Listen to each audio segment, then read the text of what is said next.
Bienvenidos de vuelta a su programa Contrapoder 3.0 con José Antonio Colina y Esteban Hernández. En esta oportunidad se nos une uno de los principales referentes del liberalismo en Latinoamérica y además que lo ha caracterizado esa irreverencia y esa capacidad para arrastrar a todos los zurdos, empobrecedores, como él los llama, es por supuesto el argentino economista Javier Milei. Buenas noches, Javier. Buenas noches, muchachos, un gusto hablar con ustedes. Buenas noches, Javier, un placer tenerte aquí en Contrapoder 3.0. Gracias a ustedes por tenerme en el programa. Muchas gracias. Quería empezar, Javier, con lo que sucedió recientemente en Argentina. Tú no solamente lograste predecir el fracaso económico, ¿no?, del gobierno, tanto por supuesto de los kirchneristas como el de Mauricio Macri, sino que además lograste predecir el fracaso político del gobierno de Mauricio Macri y de una u otra manera tú sabías que iba a volver, que el kirchnerismo pues iba a volver a Argentina. ¿Cómo estabas tan seguro de esto?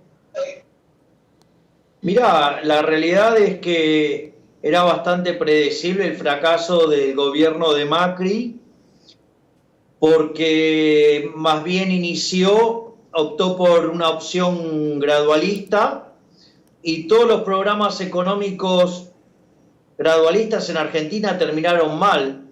Y de hecho, todos los programas de shock, sacando el del año 59, todos fueron expansivos, aumentó la actividad económica, aumentó el empleo, mejoraron los salarios reales, bajó la inflación y el gobierno planteó un falso dilema. Entonces optó por el gradualismo, que siempre falló, y el gradualismo no es ni más ni menos que ser condescendiente con el no ajuste de la política, con el no ajuste de los ladrones de la política. Por ende, no se tocaron los privilegios de la corporación política y el poco ajuste que hubo se hizo sobre el sector privado.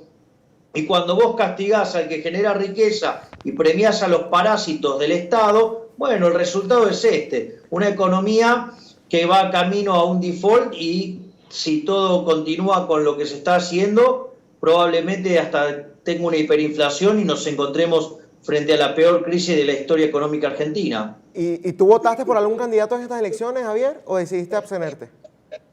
No, yo impugno mi voto porque como liberal no acepto ser obligado a nada. Por lo tanto, dado que me obligan a votar porque si no me pueden retener el pasaporte, entonces directamente cumplo con la obligación de votar, pero me veo obligado a tener que impugnar mi voto. Ya, entendido. Javier, también antes de esta entrevista yo te mandé el plan económico de recuperación de Juan Guaidó, ¿no?, que es el presidente interino de Venezuela, reconocido así por varios países, incluido la Argentina de Macri. Si tú te lograste leer alguno de esos puntos, ¿qué te parece? ¿Te parece que esa es la salida o te parece que eso más bien es un Macri peor todavía que el propio Mauricio Macri? Mirá, yo lo que veo en ese plan es un plan de formato socialdemócrata. Me parece que con la destrucción que está ocurriendo en Venezuela, me parece que si vas a hacer tabula rasa y vas a arrancar, es mejor que avances con un orden liberal mucho más puro para que el crecimiento sea muchísimo más rápido. Es decir, lo único que hace la presencia del Estado es retrasar el crecimiento. Es decir, es un programa económico que básicamente le sigue dando lugar al Estado, ¿no? O sea, te das cuenta que tiene mucho juego en educación, en salud, en seguridad. En el petróleo incluso, en el petróleo. Exactamente. Entonces me parece que la verdad que tanta presencia del Estado lo único que va a hacer es retrasar el proceso de recuperación, cuando en realidad, dadas las miserias que está padeciendo el pueblo venezolano, lo mejor sería ir a una solución de mercado radicalizada para que la tasa de crecimiento sea muchísimo más alta. Pero entiendo que eso siempre es un problema para los políticos ladrones, para los políticos parásitos y básicamente para aquellas mentes estrechas que no conciben vivir sin un Estado. Javier, ¿crees tú que en algún momento las sociedades de Latinoamérica que parecieran que ceden fácilmente a los modelos populistas tengan la capacidad de enfrentar esos modelos y tener una mente más abierta, ideas libertarias? ¿Cree que podamos las sociedades llegar a ese punto? Mira, eso verdaderamente no lo sé, porque si vos te fijás, Argentina entró al siglo XX siendo el país más rico del mundo, y después de aplicar 90 años de populismo, Argentina hoy está en 70 en el ranking, y si vos te fijás, la gente demanda populismo. De hecho, el gobierno de Macri no fue sustancialmente distinto al gobierno de Cristina Fernández de Kirchner. Sí, y una pregunta que me hacían antes de esta entrevista, cuando se enteraron que ibas a estar con nosotros, era sobre el tema de la dolarización. ¿Tú crees que, por ejemplo, en países como Argentina o como Venezuela, que sabemos que está en una crisis incluso mucho peor, pueda ser la dolarización la vía para recuperar pues, una recuperación económica, digamos, más realista, o hay que mantener la moneda por una cuestión de patriotismo, pues? No, yo soy partidario de eliminar el Banco Central, y eso vale tanto para Argentina como en el caso de Venezuela. Es decir, yo creo que Venezuela, dada la situación que lleva ya de 2 años de hiperinflación, está pulverizado todo el sistema financiero. Por lo tanto, me parece que lo mejor que podría hacer el próximo gobierno es justamente hacer una reforma financiera creando un sistema anticorrida y que utilice como moneda una moneda extranjera que haya elegido la gente, que tengo entendido que también utiliza mucho el dólar. Por lo tanto, sería muy provechoso para Venezuela estabilizar la economía muy rápidamente. De hecho, en el inicio, te diría, hasta vas a tener inflación en dólares porque va a empezar a recuperarse, y eso lo que va a permitir es que los salarios mejoren sustancialmente, y de esa manera vas a empezar a sacar mucha gente de la pobreza y la indigencia. Sería una situación ideal. Es más, roguemos a Dios que Venezuela tome un camino liberal en serio, y frente al desastre y la miseria que sembró el socialismo, ver cómo el liberalismo puede levantar de las cenizas a un país aniquilado por los zurdos empobrecedores asesinos. ¿Tú crees que en el caso de la Argentina el liberalismo puede en algún momento tomar el poder en la Argentina? ¿En cuánto tiempo? Yo creo que en Argentina la batalla cultural todavía está verde, le falta madurar un poco, pero una de las cosas que yo creo es que de presentarse una crisis muy profunda, podría empezar, y los individuos tomando conciencia de que los verdaderos enemigos de la sociedad son los políticos, y que ellos son los que nos roban, y que ellos son los únicos que progresaron con este verso de la justicia social. En ese caso, se podría generar frente a una crisis un aumento considerable en el consenso de las ideas liberales. De hecho, esto ya pasó en los 90. Lo que pasa es que no se fue a fondo con dichas reformas, y frente a la catarata de shocks externos negativos y un gobierno de estúpidos como el de la Alianza, sí, que además obviamente eran progresistas, es la parte que no cuenta ninguno, ¿sí? Obviamente hicieron volar la convertibilidad por los aires. Entonces, en lugar de echarle la culpa a la socialdemocracia bastante rojita, le echaron la culpa al liberalismo. Sí, correcto. Javier, en este contexto que estamos viendo en Latinoamérica, que tú mismo acabas de decir que, por ejemplo, en Argentina y incluso otros países, estamos viendo el caso de Chile, de Ecuador, de Perú, que la ciudadanía sigue pidiendo populismo, ¿no? Y es lo que pide, y al final es lo que le están dando. ¿Cómo entonces nosotros, los liberales, los libertarios, los conservadores, la derecha, cómo pueden las personas que defienden las ideas de por lo menos libre mercado calar en una ciudadanía que está pidiendo más dádivas, más subsidios?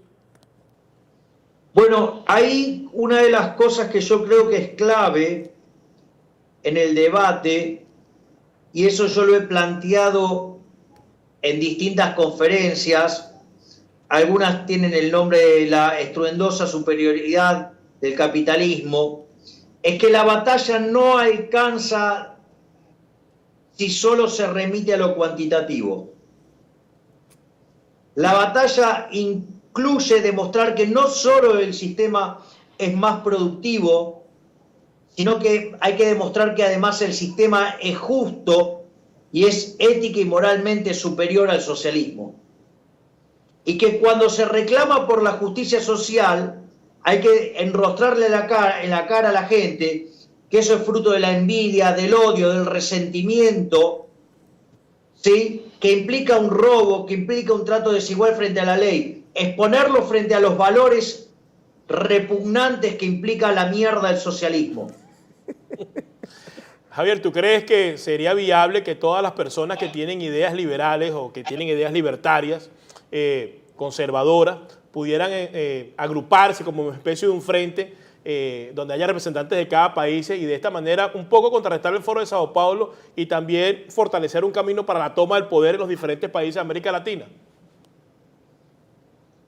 Bueno, frente al avance del Foro de San Pablo y lo que está haciendo el Grupo Puebla y de cómo el señor Maduro con sus cómplices delincuentes cubanos infiltrando gente en Chile, en Perú, en Ecuador, ¿sí? Y en todos los lugares donde no está la izquierda, debería haber una conciencia de cómo están tratando de generar la Unión Soviética latinoamericana o hispana.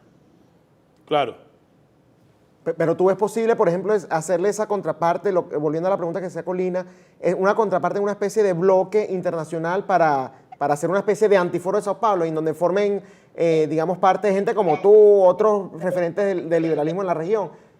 Yo creo que es absolutamente necesario. Oh, correcto. Estamos de acuerdo en ese punto. Es decir, una forma de impulsar contra la cultura absurda.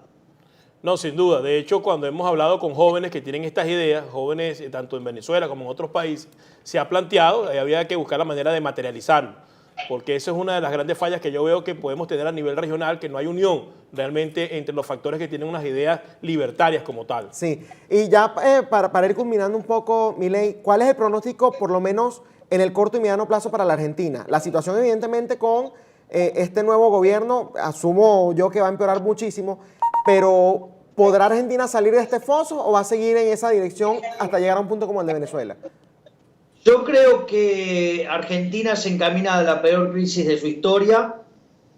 Argentina, el default es inexorable y lo que tiene que ver con la situación monetaria es altamente probable que también tengamos una hiperinflación y por ende nos encontremos frente a unos niveles de pobreza e indigencia nunca vista en la historia de Argentina, con un nivel de tensión social descomunal, y ahí Argentina tendrá una moneda tirada al aire, y si la moneda cae del lado de Cristina Fernández de Kirchner, nos terminaremos pareciendo a Venezuela, y si cae del lado de Alberto Fernández, si triunfa su pragmatismo sobre su comodidad política, pues se podría hacer un profundo giro al liberalismo y Argentina podría rebotar. Pero creo que la crisis es insalvable ya.